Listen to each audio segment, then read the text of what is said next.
Hello friends, Sunday हो या अचानक से मेहमान आ जाए तो हर कोई चाहता है कि कुछ ऐसा बनाए जो बनाने में आसान हो, खाने में बहुत ही ज़्यादा लाजवाब और सबसे ज़रूरी बात कि घर के ही रखे सामान से बनकर तैयार हो जाए। तो फ्रेंड्स, आज हम शेयर कर रहे हैं इंदौर और राजस्थान की फेमस लेयर्ड बाफला बाटी की रेसिपी। अक्सर लोगों की शिकायत होती है कि उनकी बाटी काफ़ी हार्ड बनती है या घर में ओवन या तंदूर नहीं है, तो आप इस तरीके से लेयर्ड बहुत ही खस्ता बाफला बाटी को बना सकते हैं। साथ ही बाटी के साथ खाई जाने वाली बहुत ही स्पेशल निमाड़ की दाल किन सीक्रेट्स के साथ तैयार की जाती है वो भी शेयर करेंगे। तो फिर देर किस बात की, चलिए करते हैं फटाफट से शुरू। सबसे पहले 3/4 कप तुअर दाल ली है, साथ में ही ली है 1/4 कप मूंग की दाल। तो आप चाहे तो यहाँ पर छिलके वाली या बिना छिलके वाली कोई सी भी मूंग दाल का यूज कर सकते हैं। अब दाल को हम अच्छी तरीके से 2 बार पानी से धुल लेंगे। दाल को धुलने के बाद अब इसमें हम 1 गिलास पानी डालकर इसे 10 मिनट के लिए फूलने देंगे। तो चलिए, जब तक दाल हमारी फूल रही है हम बाटी के लिए डो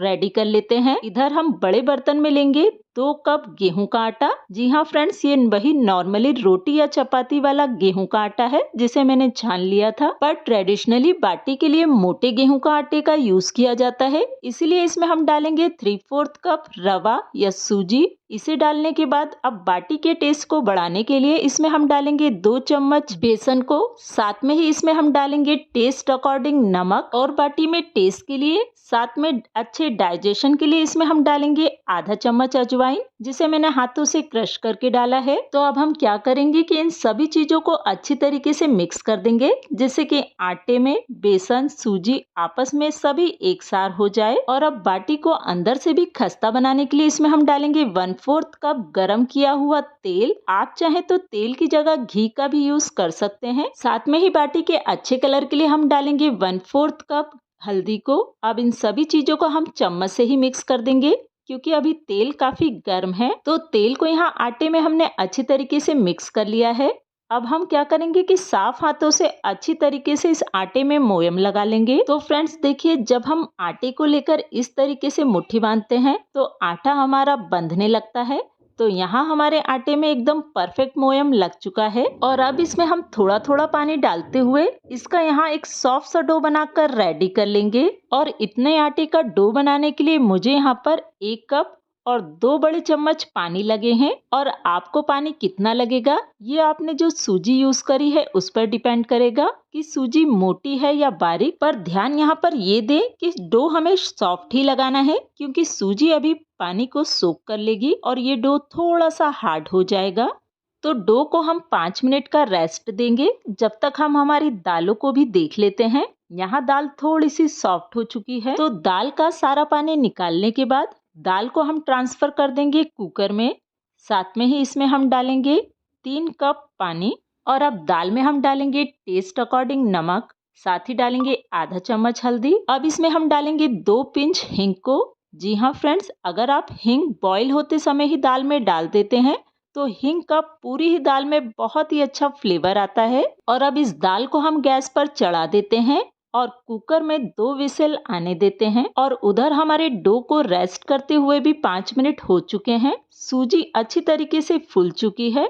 तो हम इस डो को एक बार अच्छी तरीके से नीट कर लेंगे। और अब इस डो से हम जितनी बड़ी हमें बाटी बनानी है उतनी बड़ी लोइयों को कट कर लेंगे। तो इस पूरे ही डो से 9 बाटी की लोइयों को मैंने कट कर लिया है। तो चलिए, इन लोइयों से हम आज 2 तरीके से बाटी बनाना भी देख लेते हैं। एक कटोरी में मैंने थोड़े तेल को रख लिया है। आप जहाँ पर मैं तेल यूज कर रही हूँ आप चाहे तो वहाँ घी का भी इस्तेमाल कर सकते हैं। तो पहले तरीके से बाटी बनाने के लिए एक लोई को लेकर हम उंगलियों से उसे बड़ा कर लेते हैं और इसे लगभग पूड़ी के बराबर बना लेते हैं। अब क्या करेंगे कि इसके चारों ओर हम अच्छी तरीके से तेल लगा देंगे और इसके सभी किनारों को अंदर करते हुए इसे फोल्ड कर लेंगे और इसे बाटी का शेप दे देंगे। तो फ्रेंड्स, इस तरीके से भी आप अगर आप जल्दी में हैं तो बाटी बना सकते हैं। तो ये हमारी एक तरीके से बाटी बनकर तैयार है। चलिए अब हम लेयर वाली बाटी भी बना लेते हैं। तो उसके लिए बाटी की एक लोई को लेकर उस पर थोड़ा सा तेल लगाकर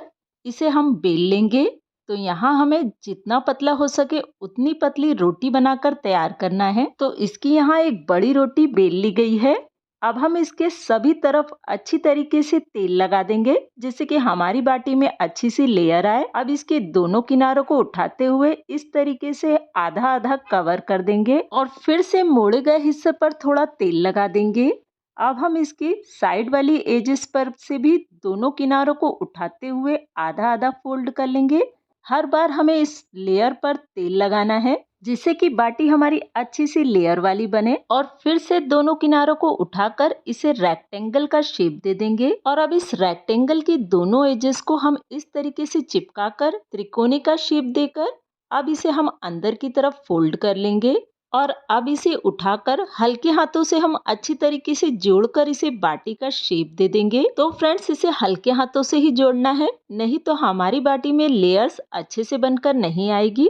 तो ये देखिए, हमारी यहाँ पर एक बाटी बनकर तैयार है। तो चलिए फ्रेंड्स, ऐसे ही हम दूसरी लेयर्ड बाटी को भी बना लेते हैं। लेयर बाटी बनाते समय आपको ये याद रखना है कि इसकी हर लेयर पर हर बार मोड़ते समय तेल लगाना है जिससे कि लेयर खुलकर आएगी और साथ ही जब बाटी को हम जॉइंट करेंगे तो इसे हल्के हाथों से जोड़ना है ताकि ये लेयर बनी रहे। तो फ्रेंड्स, इसी तरीके से मैंने और भी लेयर्ड बाटी को बनाकर तैयार कर लिया है। तो फ्रेंड्स, अक्सर ही लोग बाटी और बाफला बाटी में कंफ्यूज होते हैं। तो मैं आपको बता दूं, जब हम बाटी को बनाकर उसे डायरेक्ट सेकते हैं या बेक करते हैं तो उसे बाटी कहते हैं, लेकिन जब बाटी को बनाकर हम पहले उसे उबालते हैं और फिर सेकते या बेक करते हैं तो उसे बाफला बाटी कहते हैं। तो फ्रेंड्स, आज हम लेयर्ड बाफला बाटी बना रहे हैं। इसके लिए कढ़ाई में मैंने 2 ग्लास पानी को गर्म होने रख दिया है। साथ ही में ही इसमें डाला है एक स्टैंड को और अब कढ़ाई को कवर करके पानी को हम गर्म होने देंगे।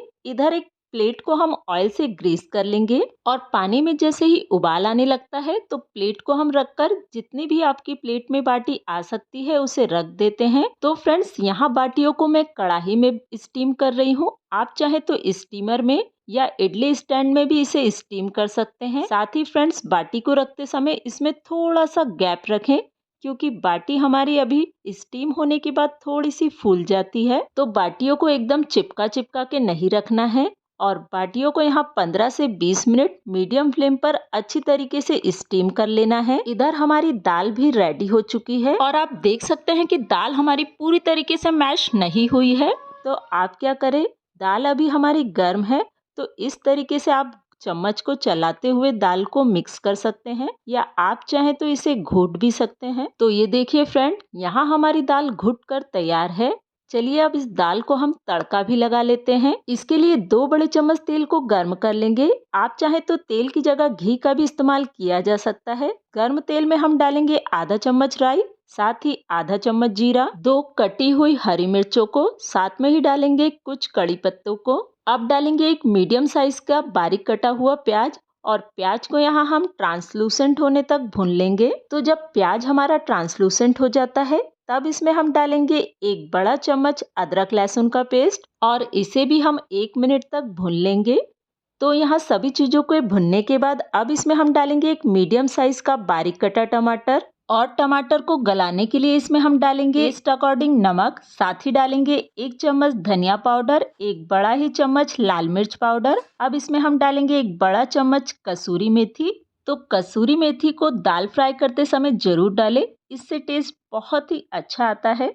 तो 2 से 3 मिनट बाद ही आप देखेंगे कि टमाटर हमारे पूरी तरीके से पक चुके हैं और इनसे तेल भी रिलीज होने लगा है। तो इधर हमने 1 बड़ा चम्मच इमली को पानी में भिगा रखा था। तो अब इस इमली के पानी को हम डालेंगे इस तड़के में। साथ में ही हम डालेंगे आधा चम्मच गुड़ को। तो डरिए नहीं, गुड़ से हमारी दाल मीठी नहीं होगी बल्कि तीखा खट्टा सारे ही टेस्ट बहुत ही अच्छी तरीके से बैलेंस्ड हो जाएंगे। और बस 1 मिनट बाद ही आप देखेंगे कि हमारे मसाले से बहुत ही अच्छी तरीके से तेल रिलीज होने लगा है। तब इसमें हम डालेंगे दाल को और यहाँ पर दाल आपको कितनी गाढ़ी या पतली चाहिए आप अपने टेस्ट अकॉर्डिंग रख सकते हैं। पर तुअर दाल जैसे जैसे ठंडी होने लगती है वो काफी गाढ़ी हो जाती है, तो इसलिए इसमें हम 1 कप पानी डालेंगे, लेकिन पानी अब इसमें हम गर्म ही डालेंगे क्योंकि तड़का और दाल हमारी पूरी तरीके से पके हुए हैं। तो यहाँ हमने 1 कप गर्म पानी को डाल दिया है और अब इस दाल में जैसे ही थोड़ा सा उबाल आता है तो यहाँ हमारी दाल रेडी है।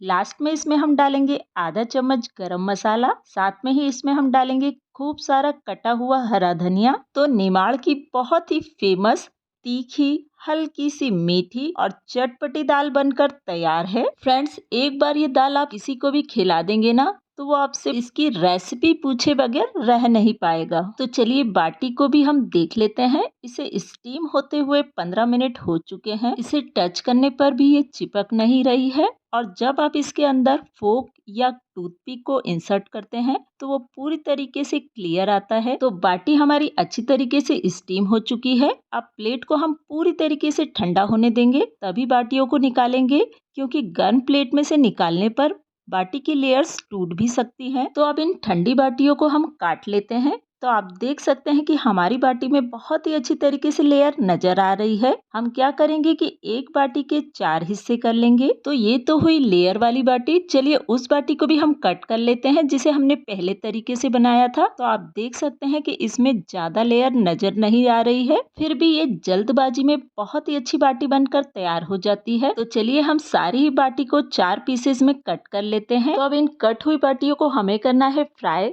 तो उसके लिए तेल को हम पहले तेज गर्म कर लेंगे और तेज गर्म तेल में एक बार हम जितनी भी आपकी कढ़ाई में बाटी आ सकती है उसे डाल देंगे और 1 मिनट बाद जब बाटी की ऊपरी लेयर अच्छी तरीके से सेट हो जाती है तब गैस की फ्लेम को हम लो टू मीडियम कर देंगे और बाटी को अब हम अच्छी तरीके से गोल्डन ब्राउन कलर आने तक अलट पलट के फ्राई कर लेंगे। तो आप देखेंगे जैसे जैसे हम बाटी को फ्राई करेंगे इसकी एक एक लेयर तेल में अच्छी तरीके से खुलने लगेगी। पर बाटी को फ्राई करते समय बस आपको यही याद रखना है कि स्टार्टिंग के 1 मिनट गैस की फ्लेम को आप हाई रखेंगे और बाद में लो टू मीडियम फ्लेम पर ही पूरी बाटी को फ्राई करेंगे। तो ये देखिए बहुत ही अच्छी क्रिस्पी करारी बाटी हमारी फ्राई होकर तैयार है। तो जब भी कुछ स्पेशल खाना हो या अचानक से मेहमान आ जाए तो घर पर रखे सामान से ही हम बहुत ही स्पेशल इस थाली को बनाकर तैयार कर सकते हैं। दाल में हम डालेंगे गर्मा गर्म घी को और यहाँ आप देखकर समझ ही सकते हैं कि बाटी हमारी बाहर से बहुत ही ज्यादा कुरकुरी और अंदर से सॉफ्ट बनकर तैयार हुई है। तो आने वाले समर सीजन में जबकि फ्रेश वेजिटेबल मार्केट में नहीं मिलती तो आप इस तरीके से दाल बाटी को भी बना सकते हैं। ये खाने में बहुत ही ज्यादा अच्छी लगती है। आई होप कि इस वीडियो को देखने के बाद अब आपको बाटी बनाने में कोई भी दिक्कत नहीं आएगी। वीडियो थोड़ा भी हेल्पफुल लगा हो तो इसे लाइक जरूर करें और फ्रेंड्स और फैमिली में शेयर करें। चलिए मिलते हैं किसी और वीडियो में नई रेसिपी के साथ।